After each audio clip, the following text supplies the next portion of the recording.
তিনটি সময় সূরা কাউসার পাঠ করুন, আল্লাহ পাক রব্বুল আলামিন আপনার ভাগ্যকে পরিবর্তন করে দিবেন ইনশাআল্লাহ। যদি আল্লাহ পাক রব্বুল আলামিন কেউ যদি এমন ভাবে আল্লাহ তাআলার কাছে দোয়া করে, তাহলে আল্লাহ পাক রব্বুল আলামিন তার ভাগ্য পরিবর্তন করে দিতে পারেন। আল্লাহ পাক রব্বুল আলামিনের কাছে ক্ষমতা রয়েছে, আল্লাহ পাক রব্বুল আলামিন চাইলে কারো ভাগ্য পরিবর্তন করতে পারেন। এজন্য আমরা আল্লাহ তাআলার প্রতি পূর্ণ ইয়াকিন রেখে তারপরে এই কাজটা করতে পারবো।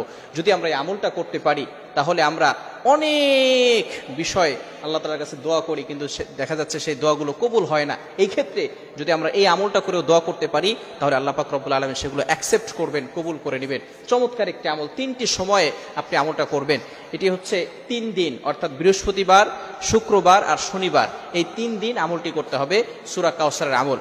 আমলটি কিভাবে করবেন? আপনি 3 দিন, বৃহস্পতিবারে এবং শুক্রবারে এবং শনিবারে, এই 3 দিনে বৃহস্পতিবার ফজরের নামাজের পরে 11 বার দুরূদ শরীফ পড়বেন। এরপরে সূরা কাউসার 129 বার পড়বেন বিসমিল্লাহ সহকারে। এরপরে আবার শেষে 11 বার দুরূদ শরীফ পড়বেন। এটা ফজরের নামাজের পরে একবার আমল করবেন। এরপরে আসরের নামাজের পরে আবার এই আমলটা করবেন, অর্থাৎ 11 বার দুরূদ শরীফ পড়বেন। এরপরে আপনি 129 বার সূরা কাউসার পাঠ করবেন। এরপরে আপনি 11 বার দুরূদ শরীফ পড়বেন। আবারও ইশারের পরে আপনি 11 বার দুরূদ শরীফ পড়বেন, সূরা কাউসার 129 বার পড়ে এরপরে 11 বার দুরূদ শরীফ পড়বেন। তাহলে এরপরে যদি আপনি ইশারা নামাজের পরে দোয়া করেন, আল্লাহ পাক রব্বুল আলামিন ওই দোয়াটা কবুল করে নেবেন।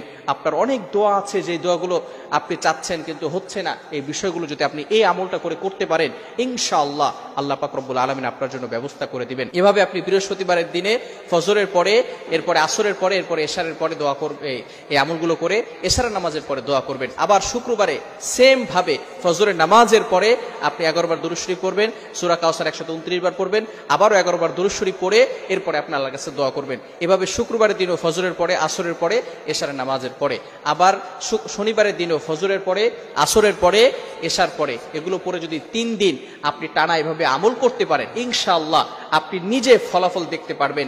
আপনার যেই দোয়াগুলো আছে, যেগুলো আপনি আল্লাহর কাছে করতে চাচ্ছেন, এই দোয়াগুলো আল্লাহ পাক রব্বুল আলামিন অ্যাকসেপ্ট করবেন, আল্লাহ পাক রব্বুল আলামিনের কাছে গ্রান্টেড হবে।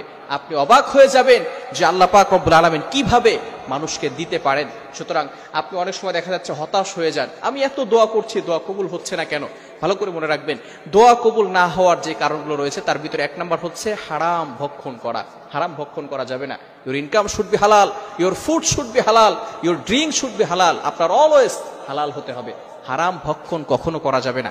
আপনি যদি হারাম ভক্ষণ করেন, এরপরে আপনি যেভাবে যাই করেন না কেন, আপনি যদি কাবা শরীফের ভিতরে গিয়েও যদি আল্লাহর কাছে কাঁদতে কাঁদতে চোখের পানি শেষ করে ফেলে চোখ দিয়ে রক্ত বের করেন, তারপরেও কিন্তু আল্লাহ তাআলা আপনার দোয়াগুলো অ্যাকসেপ্ট করবেন না।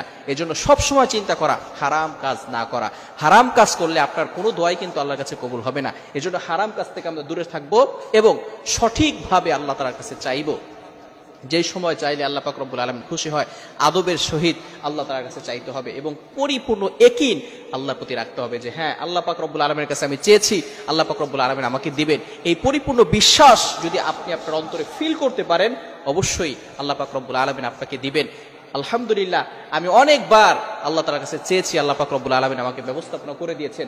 সুতরাং যে আল্লাহ আমাকে দিয়েছেন, যে আল্লাহ অন্যান্য মানুষদেরকে দেন, সেই আল্লাহ কিন্তু আপনাকেও দিতে পারেন। এজন্য আমরা সবসময় সতর্ক থাকবো এবং আল্লাহ তাআলার কাছে বেশি বেশি চাইবো। আল্লাহ তাআলা আমাদের সকলকে বুঝার তৌফিক দান করেন। সকলে বলেন আমিন।